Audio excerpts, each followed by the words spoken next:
Welcome to my YouTube channel easy English with Swati. आज हम देखने जा रहे हैं वीडियो प्रोवर्ब्स का। इसके पहले हम प्रोवर्ब्स के वीडियोस देख चुके हैं। So here it is what is proverbs first, let us see. ये इसके पहले भी मैं आपको बता चुकी हूँ, but again I am telling you. Proverb एक छोटा सा सेइंग होता है, okay. It is a short saying which can be applicable to our own lifes. अपने लाइफ के लिए भी वो ट्रूथ हो सकता है, राइट। इसका लिटरल मीनिंग ना लेते हुए हम इसको अपने लाइफ से कनेक्ट करके जो उसका डीप मीनिंग है, जो हिडन मीनिंग है, वो हमेशा लेते हैं। That is a proverb, okay. Let us see what are today's proverbs. First is, a clean fast is better than a dirty breakfast. A clean fast is better than a dirty breakfast. Means what? हम भले ही poor हो, right? But we should be honest. So it is better to be poor and honest than to be rich and dishonest. Rich and dishonest होने से अच्छा है कि भाई हम poor और honest रहे. A clean hand wants no washing.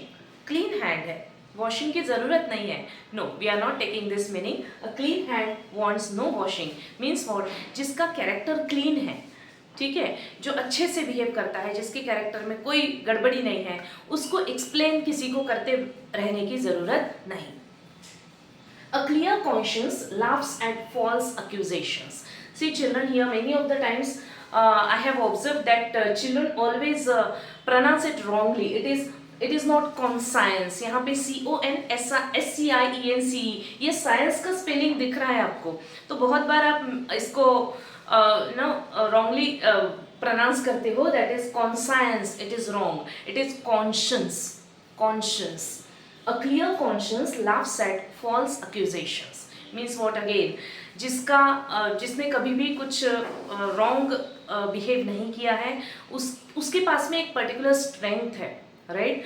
तो भले ही वो किसी फॉल्स अक्यूजेशन में फंस गया हो, किसी ने उसको फंसा दिया है फॉल्स अक्यूजेशन में, okay, still he is having that clear conscience with him, he is having that strength with him that he can laugh at the false अक्यूजेशन।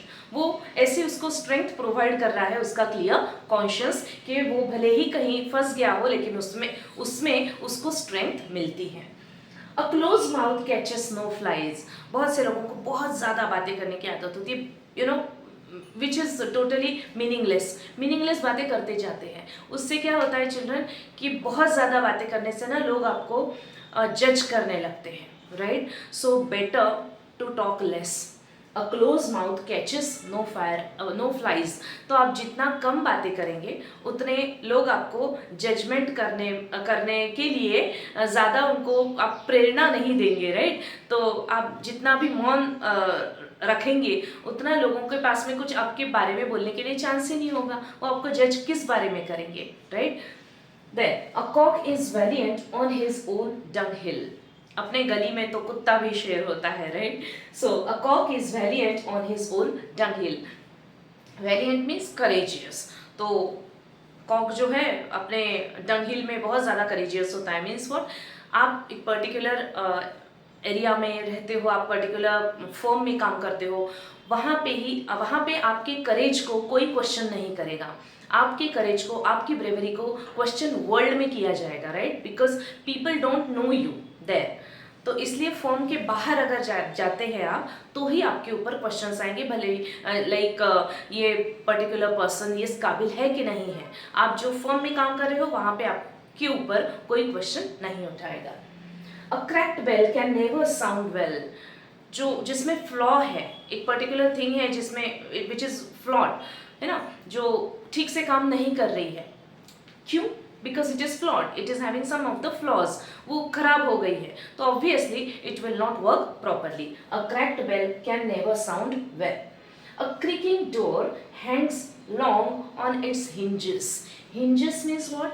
Door की जो साइड होती है ना, जो ओपन और क्लोज होता है डोर, वहाँ पे एक मेटल का एक पीस होता है जो वहाँ पे रहने की वजह से डोर ओपन एंड क्लोज होता है, राइट। सो अ क्रिकिंग डोर, क्रिकिंग बहुत ज़्यादा आवाज़ करने वाला एक वॉर्न आउट डोर है, बहुत ही अभी टूटने में है वो डोर। ऐसा door hangs long on hinges. ये तो वैसे भी लिटरल मीनिंग में भी again it is very true, लेकिन यहाँ का हिडन मीनिंग ये है कि बहुत ज़्यादा सिक पर्सन होते हैं, बेड रिडन है, लेकिन उनकी लाइफ ज़्यादा होती है, ऐसा बहुत बार देखा गया है, than the healthy person. A cursed cow has a short horns. Cursed cow has short horns. बहुत ज़्यादा आप अगर स्टबन हो या फिर आप शॉर्ट टेम्पर्ड हो तो आपको फ्रेंडशिप करने में बहुत ज़्यादा प्रॉब्लम्स आएंगी. A danger foreseen is half avoided. A danger foreseen is half avoided. अगर आपने पहले ही डेंजर देख लिया है तो उसको आपने हाफ अवॉइड ही कर दिया है, राइट? क्योंकि आपको पता ही है कि आगे ये पर्टिकुलर प्रॉब्लम्स है, अचानक से unexpectedly you are not going to face it, आपको you are well aware of it, तो आपका आधा काम तो वहीं पे हो गया है, right? Next is a drop in the bucket. Means what? If you are working so hard लेकिन आपकी इंक्रीमेंट ना बहुत कम हो रही है, बहुत ही कम आपको परसेंटेज मिल रहे हैं, आपका मुनाफा बहुत कम है, then what you will say कि कंपनी तो इतना ज़्यादा कमा रही है, what is there with me? A drop in the bucket. A drowning man will catch at a straw. डूबते को तिनके का सहारा, right? A drowning man will catch at a straw. जिसके पास में कुछ भी जॉब नहीं है सपोज, और वो ऐसे ही जॉब के सर्च में घूम रहा है, छोटी सी अपॉर्चुनिटी भी वो ग्रैब कर लेगा. A fair face may hide a foul heart. A fair face, जिसका फेस अच्छा है, वो जो दिखने में अच्छा है, ऐसा नहीं है कि वो उसका हार्ट भी बहुत अच्छा होगा, राइट? उसके पीछे फाउल हार्ट हो सकता है. A fault confessed is half redress. अगर आप में कुछ कुछ आपने गलती की है, so it is better to go and confess it कि हाँ भाई मुझसे ये गलती हुई है. आप अगर उसको छुपाते हो then you will be in danger, right? आप आगे चल के आपको हो सकता है कोई आप डेंजर में फंस सकते हो क्योंकि आपने पहले गलती की है. So it is better to go and confess than it is. तो क्या होगा ना, सिचुएशन को आप अमेंड कर सकते हो बाद में. अ fly in the ointment. A fly in the ointment. सब कुछ अच्छा चल रहा है, बहुत एंजॉयमेंट हो रही है, एक माइनर एक छोटी सी मिस्टेक से क्या हो जाता है ना, पूरे इस पे सब पे पानी फिर जाना बोलते हैं. Likewise a fly in the ointment. A fool always rushes to the fore. Foolish person हमेशा वही काम करते हैं जो वाइज लोग, जो प्रूडेंट लोग टालते हैं काम. जो प्रूडेंट लोग वो काम करना नहीं चाहते हैं वही काम फूल करेंगे, आगे दौड़ दौड़ के करेंगे, right? A fool and his money are soon parted. Foolish को नहीं पता कि सेविंग क्या होती है, वो जैसे पैसे आए वैसे उड़ा देता है, तो उसके पास में सेविंग नहीं होती है, ठीक है? A fool at 40 is fool indeed. अगर 40 की उम्र में आप पहुंच गए हो फिर भी आप गलतियां करते जा रहे हो, it means you are real fool. A fool may throw a stone into a well which 100 wise men cannot pull out. फूल जो होते हैं ना, ऐसे कहा जाता है कि भाई आप दोस्ती, आपके पास में कोई दोस्त ना रहे, it is good to be alone, but don't make friendship with a fool. Stay away from the foolish person.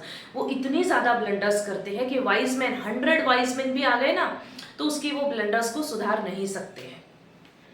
A fools tongue runs before his विट. फूल्स टंग बहुत ज़्यादा वैक करती है, बहुत कुछ भी बकबक करते जाते हैं फूल्स, है ना, बिना सोचे समझे, जो कि एम्बेरसमेंट उन्हीं के लिए होती है और उनके अराउंड जो लोग हैं उनके लिए भी एम्बेरसमेंट की सिचुएशन वो ला सकते हैं. A forced kindness deserves no thanks. Kindness अंदर से आना चाहिए. आप किसी की हेल्प करना चाह रहे हैं तो आप अंदर से वो कीजिए, क्योंकि आपके अंदर आपके सबकॉन्शियस माइंड में ऐसा लग रहा है yes I have to go and help that person. लेकिन फोर्स्ड काइंडनेस, कोई आप पे बात इम्पोज कर रहा है कि नहीं जाके आपको उसकी हेल्प करनी ही है और आप नहीं चाह रहे हो करना, then you will not deserve any thanks. आपको कोई थैंक्स नहीं बोलेगा, आप डिजर्व ही नहीं करते हो थैंक्स के, आपको कोई ग्रेटिट्यूड के लिए आप काबिल ही नहीं हो, because it is forced one. Okay children, so for today's video these many proverbs, ऐसे ही many of the videos are coming to you shortly. Please do like, subscribe my channel. Thank you so much.